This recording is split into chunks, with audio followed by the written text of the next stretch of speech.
दिसतोय लाल रंगाचा, हा फुले रोहिणी म्हणून आहे. हा वाण महात्मा फुले कृषी विद्यापीठाने खास करून पापड बनवण्यासाठी हा वाण विकसित केलेला आहे. याच्यापासून नागलीसारखेच उत्कृष्ट पापड तयार होतात. नाही, याचे वैशिष्ट्य खास ही पापडासाठीच आहे. पापड उद्योगासाठी ही व्हरायटी उत्कृष्ट आढळून आलेली आहे.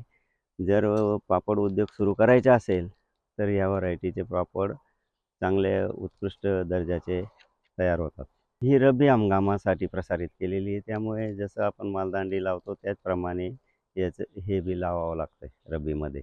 15 सप्टेंबर ते 15 ऑक्टोबर हा त्याच्या लागवडीचा कालावधी आहे. याची करू शकतात ना, पण याचं विक्रीसाठी अ, उ उद्योजकालाच भेटावं लागेल, कारण की याला मार्केटमध्ये उद्योजकाशिवाय कोणी दुसरं घेत नाही.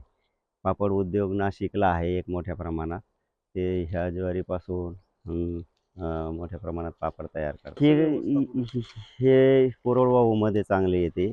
त्यामुळे पाण्याचं 15 सप्टेंबर ते 15 ऑक्टोबर या कालावधीत जर आपण लागवड केली, तर हे उत्कृष्ट पीक येते.